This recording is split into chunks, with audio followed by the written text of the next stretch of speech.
Hi hello this is HK from HK study friend YouTube channel. ఈ రోజు మన కొత్త వీడియో ఏంటంటే సిరీస్ డే 1 సిరీస్ అయితే మనం స్టార్ట్ చేయబోతున్నాం. అది తెలుగు. ఈ తెలుగు డే 1 సిరీస్ అయితే ఏంటంటే చూసేయండి. ఇక దాన్ని ఇంకా ప్రీవియస్ అయిన అప్కమింగ్ వీడియోస్ ని చూడాలంటే మన ఛానల్ అయితే సబ్స్క్రైబ్ చేసుకొని బెల్ ఐకాన్ అయితే ఆన్ లో పెట్టుకుని ఇప్పటివరకు ఏం కంప్లీట్ చేసినాం, కలిపి అయితే కంప్లీట్. నెక్స్ట్ ఏంటి పద్యాలు. పద్యాలు మనం పాట రూపంలో పాటలు పాడాం. ఏంటి సార్ ఇప్పుడు మనం నేర్చుకున్నాం కదా పాటలు ఎందుకు అంటారా? ఇప్పుడు చెప్తా వినండి. పద్యాలు. సెకండ్ పాయింట్ ఏంటిది? పద్యాలు.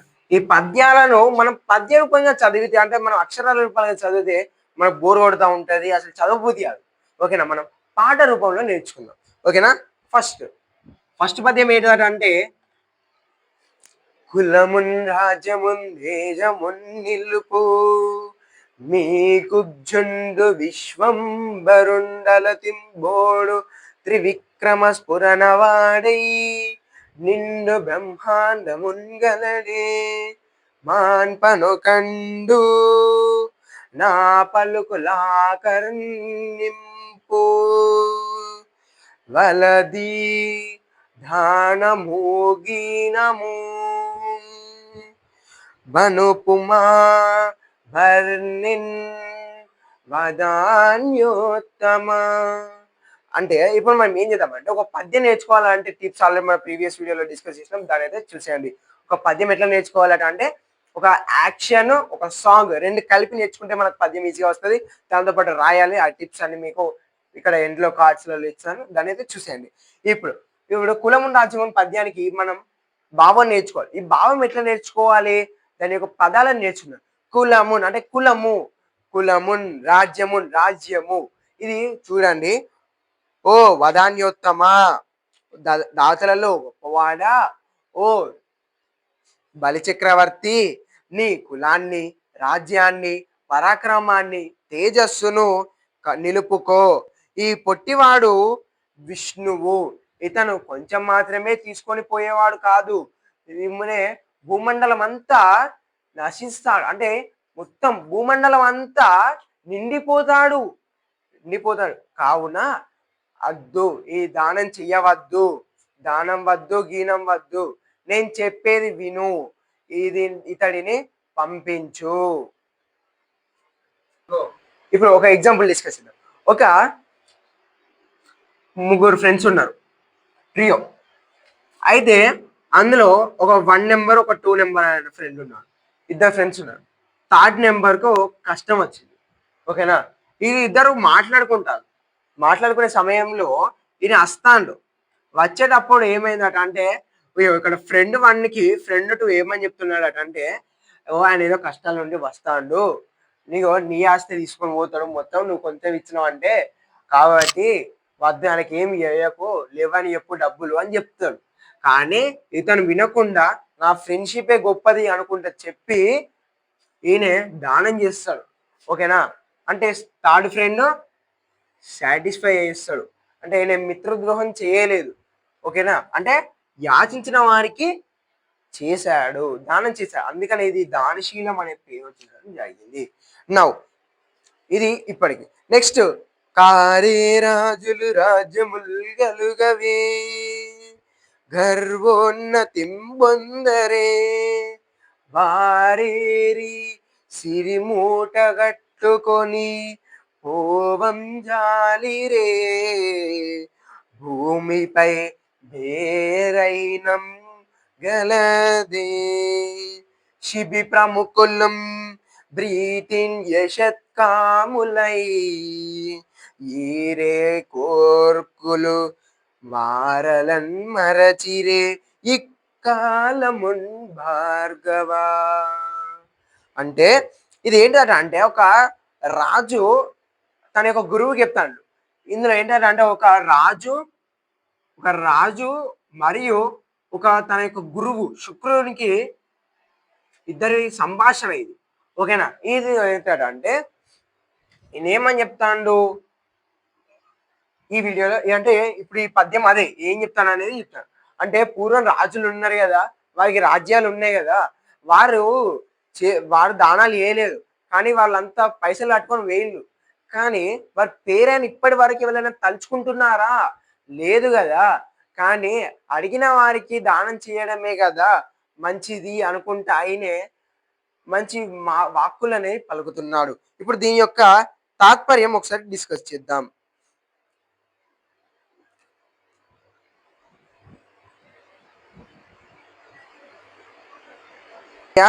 పూర్వం రాజులు ఉన్నారు, వారికి రాజ్యాలు ఉన్నాయి. వారు ఎంతో అహంకారంతో విర్రవీగారు. కానీ వారెవ్వరు ఈ సంపదలను మూటకట్టుకొని పోలేదు. ప్రపంచం వారిని పేర్లు కూడా గుర్తుపెట్టుకోలేదు, అంటే మిగలలేదు. శిబి చక్రవర్తి వంటి కీర్తి కోసం సంతోషంగా అడిగిన వారి కోరికలను తీర్చలేదా? వారిని ఈనాటికి కాలం మరవలేదు కదా. అంటే ఇప్పుడు చూడండి, ఇక్కడ ఫ్రెండ్ ఇంతకుముందు ఎగ్జాంపుల్ ఇద్దాం. ఇక్కడ ఫ్రెండ్ వన్ అనేటోడు ఇక్కడ ఇచ్చే థర్డ్ ఫ్రెండ్కి హెల్ప్ చేసిండు. ఆయన ఏం చేసిండట అంటే, ఆయనను ప్రతి చోట అంటే ఆయన యొక్క ఆపదలో ఉన్నప్పుడు కేర్ చేసింది కదా, దానికోసం ఈయన తలుచుకుంటా ఉన్నాడంట. అంటే ఈయన పేరు గుర్తుంది కానీ ఇతను ఏం చేయలేదు కాబట్టి ఈయన పేరు ఎక్కువ గుర్తుకుండదు. కానీ ఇక్కడ చేసింది కాబట్టి ఈయన పేరును చాలా మర్చిపోకుండా గుర్తుపెట్టుకుంటాడు. ఇదే ఈ సెకండ్ది. ఓకేనా? ఇప్పుడు మనం ఏం చేద్దామట అంటే ఇంకోటి థర్డ్ పద్యం. అయితే ఇప్పుడు ఈ పద్యాలు మూడే చెప్తున్నారు కదా, లెసన్ ఎందుకు చెప్తలేరు అని డౌట్ రావచ్చు. ఇది ఎందుకట అంటే, ఈ 3 పద్యాలు గనక మీరు నేర్చుకోండి, తాత్పర్యము దాని యొక్క ప్రతిపదార్థం నేర్చుకుంటే ఈ లెసన్ మొత్తం మీ గ్రిప్ లో ఉన్నట్టే. ఇంకా మీకు ఎక్స్ట్రా కావాలంటే దాన్ని మనం చివరి వరకు చూడండి. ఇప్పుడు థర్డ్ ఏంటిదట అంటే, నిరయంబైన నిబంధమైన ధరణి నిర్మూలం బైన దుర్మరణం బైన గులాంతమైన నిజమున్ రానిమ్ము కానిమ్ము పో హరుడైన హరి అయినా నీరజభవం డభ్యాగదున్నైన నౌదిరుగన్ నేరదు నాదు జివ్వా వినుమా దీవర్య వేయేటికిన్. ఇప్పుడు దీని యొక్క తాత్పర్యం అయితే మనం డిస్కస్ చేద్దాం. ఇప్పుడు అసలు ఇది ఎందుకంటే నిరయంబైన నిబంధమైన ఏంటంటే, ఆయన దానం చేయకన్నాడు కదా, సెకండ్ ఫ్రెండ్ అద్దన్నాడు కదా. సెకండ్ ఫ్రెండ్ అద్దన్నాడు కాబట్టి ఆయనతో ఈయన అంటాడు, ఈయనతో అంటాడు ఏమన్నట అంటే, నాకు నరకం వచ్చినా, నాకు నరకం వచ్చినా, బంధనం ప్రాప్తించిన, ఏదైనా కానీ ఈ భూమండలం అంతా నశించని, నాకు చెడ్డ చావే రాని, దుర్మరణమే రాని, ఏదైనా కానీ, ఓకేనా, ఏది వచ్చినా అదే, నా వంశం అంతా నశించిపోయినా, ఏదైనా కానీ, ఏదైనా రాని, ఏదైనా రాని, ఎవరు ఏం చేస్తారో చేసేది, వచ్చిన వాడు శివుడు, విష్ణువు, బ్రహ్మ ఎవరైనా సరే నా నాలుక వెనుదిరగదు. వచ్చిన వారు ఎవరైనా కానీ నా నాలుక వెనుదిరగదు. అంటే ఈ ఫ్రెండ్ ఏమంటాడు, నాకు ఎంత ఏమైనా కానీ ఈ ఫ్రెండ్కి నేను హెల్ప్ చేస్తానైతే ఇదే అంటాడు. ఓకేనా? ఇప్పుడు అసలు ఇది ఇప్పటి వరకు పెద్ద ఆన్సర్ ఇది.